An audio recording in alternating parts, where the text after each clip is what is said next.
Okay, so I can't emphasize enough that this one slide summarizes a lot of important features of routing, so definitely spend some time making sure everything makes sense, and definitely ask questions. Okay, so all of that is important for us to figure out how routing tables work, and that's really a very important topic. So routing tables, essentially, they have a lot of information, but the main thing is you have a destination network address and an interface. So if your packet is headed to that destination IP network address, then it should go out this one interface. So I want to make sure to repeat that this network address is an IP address. This interface is something in the router itself. So you can think of it as a network interface card belonging to the router.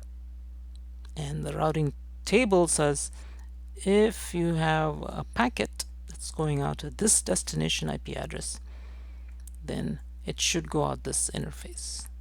That's the essential data that's in routing tables. There's a lot more to it, of course, but that's the main thing that you want to focus on. Definitely destination IP address interface.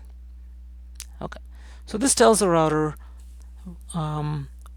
where that packet should be forwarded to, which interface. Routers, remember, do not know of all the other routers in the world. It only knows about routers that are directly connected to it. That's an important fact you want to keep in mind.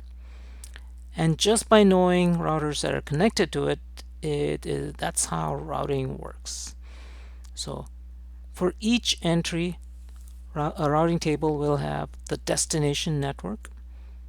These days, most commonly in CIDR notation, so things like this 172.16.0.0/16, which means that these first two octets form the network ID, and this is the host ID part. So this is how you identify the subnet that you want to send to.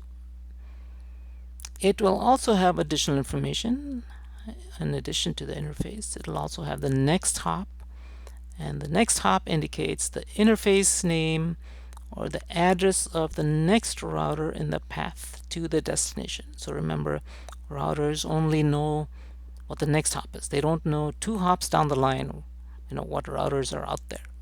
You don't want to know. You just want to know. Each router only wants to know about things that are directly connected to it. And the total number of routers that a packet must travel through to get to its destination is called the hop count. How many routers did you encounter on your way to your destination? That's the total hop count. There's also a metric, which is a numerical value that tells the router how quote-unquote far away the destination network is. And this metric is also called the cost or the distance. And the reason it is somewhat vague is that the metric depends on a number of things, including, let's say, the media that's used. So for example, if you use fiber, your cost might be low. Your metric might be low, meaning that even though it might be physically far away, the next router might be far away, but the fact that it's going through this fast medium and able to support massive speeds means that it's sort of, in terms of communication, it's close. Whereas if you have a slow wired Ethernet connection, even though it's going at the speed of light, you guys know that the bit rate might be slow, and therefore it can be considered as actually being farther away, even though it might be in the very next room, it turns out. So that metric, or cost or distance, don't let that throw you off. It's not measuring physical distance. It's actually measuring essentially how much time will it take for a packet to get to that other router. That's the metric. Okay, so we can log into routers and enter commands to look at what a router is doing, and that's actually what we will do in lab number 10. We will do things like execute the show IP route command, and you'll get output like this. So this looks like the kind of output that you would see if you logged into a router and executed this command, and this will get you output. And there's a lot of things you want to pay attention to again. And so if you take a look at this, you can sort of figure out, although it's not obvious, this is a good exercise to follow. You could figure out which router has this table. There's a hint, there's a very good hint that you can follow. Take a look at these codes. C means that subnet is connected. We'll disregard S, that's static routes that someone might enter into a routing table. Let's disregard that, disregard the IGRP, and notice that for routes that are labeled R, you're using the RIP, Routing Information Protocol, and then you can disregard the others. Those are all very complicated routing protocols that we are not really even going to encounter or even get into. Okay, so you might want to pause the video here and try to figure out, based on this information, can you figure out which router this routing table is for? So you can pause it and give it a try. I'll tell you as soon as you unpause it. Okay, so the way to figure out which routing router this routing table belongs to is by looking at the C's. You're directly connected to 192.168.4.0, directly connected to 192.168.5.0, and 192.168.3.0. So what network connects those three networks? So it turns out, it looks like it is, where's 2.0? Here's network 2.0, and sorry, I'm looking for 4.0. Sorry, 4.0. 4.0 is right here. 5.0 is right here. These two routers being connected by a cable has to be a separate subnet. That's how the routing works. And the other one is 3.0. So once again, look at the C's. Hope you can read this. It's 4.0, 5.0, and 3.0. Here is 4.0 down here. 5.0 is right here. And 3.0 is right here. Those are the three networks, which means we're looking at the routing table for router B. So there's enough clues here. There's a lot of information in here. I don't want to go through every single line. That's not exciting, but you might want to take a look at this. This is another important slide. Based on this information, can you figure out how routing is set up in this network? Which router is this? Does this routing table belong to? Things like that. Okay. So for each entry, you will also have information about how the route is derived, how the route gets into the routing table. So one, it can be connected directly, that's the C, or a network administrator can actually physically type in the route information, which is not always a good thing to do. You usually want to do this discovery process where the routers figure out what other routes are connected. And so, but if an actual person or a program, I guess, enters the route information, that's called a static route, and it's prefaced by an S. So C for connected directly, S for static route, and then R for route information. That's entered using a routing protocol, which is a program that runs on many routers and figures out best routes. Some of the other things include a timestamp, which tells the router how long it's been since since any routing protocol updated that dynamic route. It basically tells you, some indication of whether that entry in the routing table is still good. It might be bad, because if at some point a router fails or stops working, then you might want to be able to you might be able to tell from the timestamp that it's been a while since that entry has been updated. It might be a bad entry.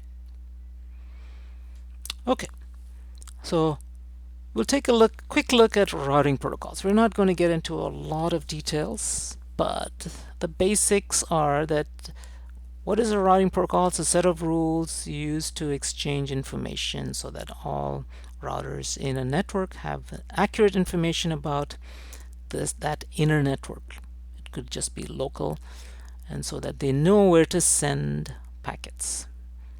And you also want to have alternatives. If one route is down, you want to be able to send another route, and so that usually means that at least a handful of routers are likely to have more than 3 connections. That's actually pretty common if you have what's called a border gateway routing protocol.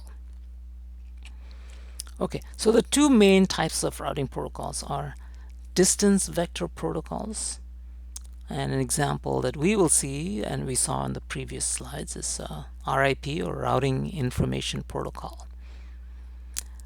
The other kind of protocols that we'll typically run into are the link state protocols, or an example of that would be OSPF, or Open Shortest Path First. Those of you who have had discrete math or any kind of graph theory, you will recognize that shortest path is usually named for an algorithm that figures out the shortest path between two nodes in a graph. And that's exactly what we are using here. Routers use a lot of graph theory. Very interesting application of discrete math, graph theory, all of that mathematics. Okay, so one of the last things we'll do is take a look at exactly how a router works inside. A router is really just a computer. And here's a block diagram of the hardware in a Cisco router. You'll have a bunch of Ethernet ports. In this case, it's shown as having 2, LAN 0 and LAN 1. And that is the most common situation that you'll run across in routing. You will have 2 essentially network interface cards. In this case, they're called Ethernet 0 connected to LAN 0 and Ethernet 1 connected to LAN 1.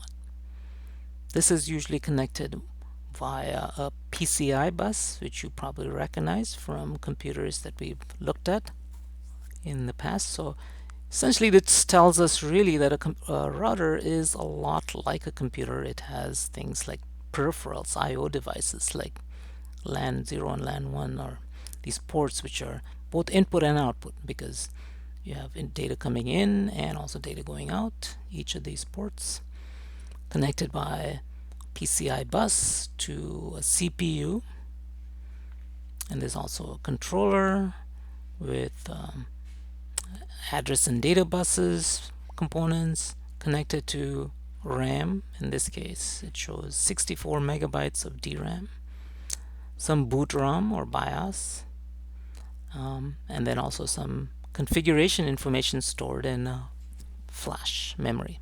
That is non-volatile random access memory. It has things like configuration information for that router. So this is essentially all the hardware components of a router. So just like with a computer, you power on the router and it does a power on self test. Remember that from earlier in this semester. And so that's run by the boot ROM, read-only memory. It does a power on self test to make sure that everything is working.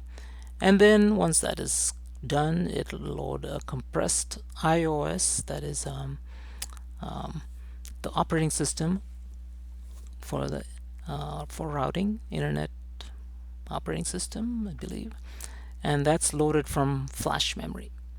And so Cisco was actually the first company that set up an operating system called iOS, and then Apple, which also calls their mobile operating system iOS, had to license that name from Cisco, it turned out. And of course, they use a lowercase I for their iOS. So they're completely different things. This is a operating system for networking equipment, switches, routers mainly, and also switches. But in this case, we're looking at routers. So the iOS, or operating system for the routers, starts up and loads configuration settings from EEPROM or flash non-volatile RAM.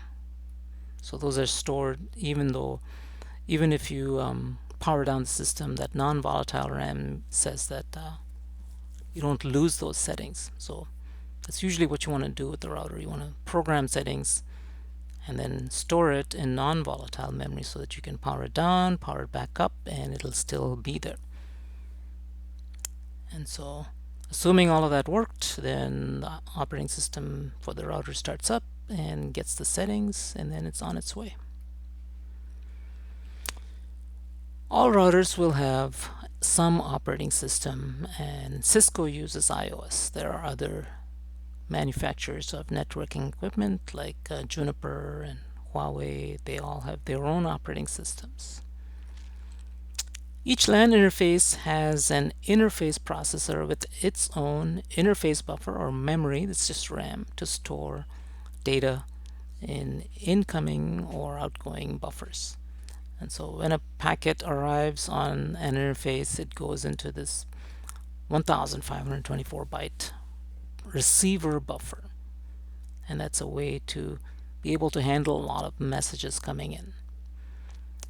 And the iOS consults the routing table, which is stored in DRAM, which is also stored in non-volatile memory, but DRAM is usually faster.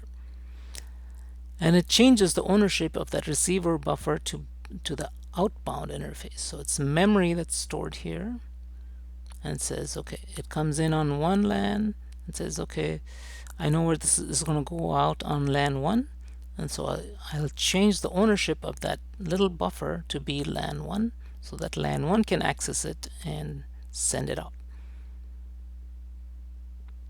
And so that results in a successful transmission. That is, the interface drivers send signals a transmit interrupt, and the buffer, once LAN 1, let's say, is done sending, that interface driver says, okay, you can have your buffer back to the receiver. Let's say it's just LAN 0, for example. Okay. So you might ask, well, we talked about how routers are really the main bottleneck as far as sending data to a destination. It's not the medium. The medium allows you to send signals at the speed of light. It's really the routers that are the bottleneck when you are communicating from source to destination.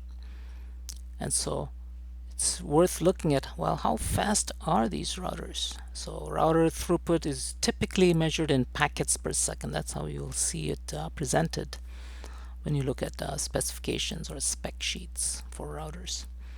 So these older routers by Cisco 2610-2 started out at about 15,000 packets per second, which is not that fast, and then got faster. 2620/1 got up to 25,000 packets per second. 2650 was 37. 2650 was 40,000 packets per second, and then the 2691, which I believe is the one we use in the lab, is capable of sending and receiving at 70 kilo packets per second, 70,000 roughly. And this is limited by the CPU, and you can take a look at this and notice that the CPU is not that fast. 20 megahertz clock rate, which is not very fast. These days CPUs in laptops, smartphones, desktops are on the order of a gigahertz, that is 50 times faster. So these are the kinds of old CPUs that were used, and as a result they were not very fast. Okay, so that concludes our section on routing. Hope you found all this information useful, and definitely review this, take a look at the slides, and ask questions in class.